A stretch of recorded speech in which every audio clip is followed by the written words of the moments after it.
Thou shalt not take the name of Aviyah thy Elohim in vain, for Aviyah will not hold him guiltless that taketh his name in vain. Like most Black American households, I was brought up in believing in modern Christianity. My grandfather was a pastor that was named after his uncle, who was also a pastor. I have an uncle that married into the family that has a well known church here in Atlanta, Georgia, and I believe one of my aunts preaches as well. Now, that is a whole separate topic in itself, and we'll save that for another day.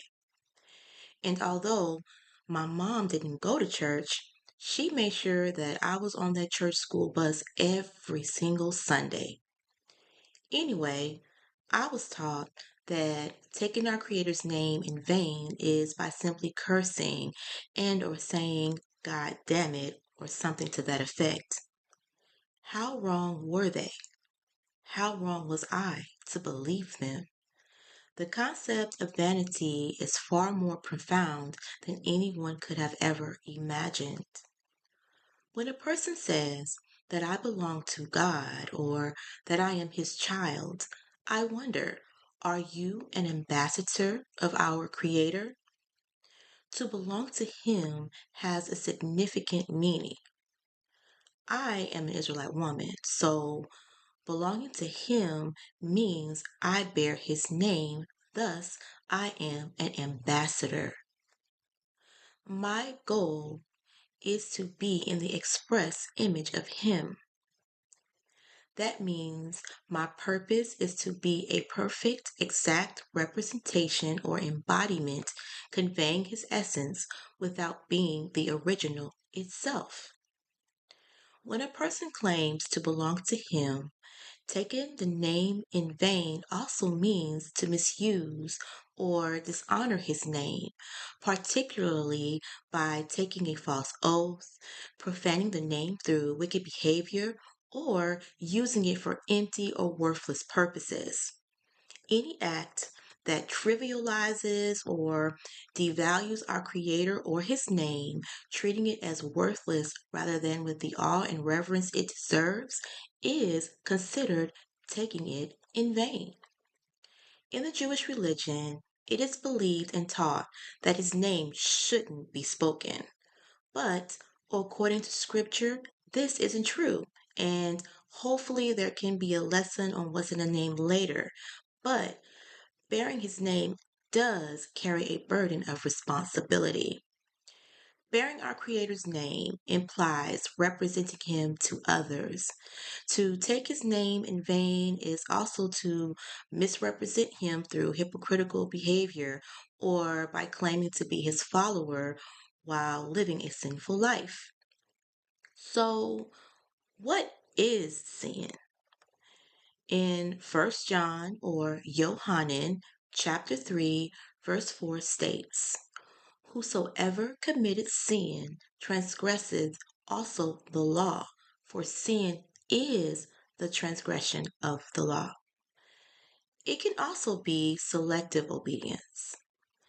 How often have you heard someone called to judgment by putting emphasis on one abomination in Scripture, such as homosexuality, for example, to push a particular narrative and agenda, and yet he or she is committing their own abomination by consuming swine's flesh or raw to medium rare meat? Both are contrary to the Most High and are equally considered a sin, for sin is a sin. The Messiah speaks on this very issue in Revelation chapter 3, verse 15 through 16. I know thy works, that thou art neither cold nor hot. I would thou wert cold or hot. So then, because thou art lukewarm and neither cold nor hot, I will spew thee out of my mouth. A perfect example of this can be found in the book of 1 Samuel when our Creator gave Saul, the king of Israel, specific commands concerning the judgment of Esau's descendants, the Amalekites. Saul chose not to obey his instructions in its entirety. When confronted by the prophet Saul concerning his selective obedience, King Saul, lacking accountability, opted to blame his soldiers instead. The prophet Samuel then validates that idolatry is disobedience, as mentioned in the first and greatest commandment video. The story continues as follows. And Samuel said, Hath Aviyah as great delight in burnt offerings and sacrifices as in obeying the voice of Aviyah? Behold, to obey is better than sacrifice, and to hearken than the fat of rams. For rebellion is as sin of witchcraft, and stubbornness is as iniquity and idolatry. Because thou hast rejected the word of Ahab, he hath also rejected thee from being king. In a certain place it is written, Many are called, but few are chosen. Being chosen is a privilege which requires acting with integrity, discretion, and dedication to the message of reconciliation between Aya and his people. You are to be a light to the world. He says, For thou art an holy people unto Aya thy Elohim. Aya thy Elohim has chosen thee to be a special people unto himself, above all people that are upon the face of the earth. To be perfect and not take his name in vain is by not breaking the laws, statutes, and commandments. Simple. So I ask you, are you an ambassador of our God?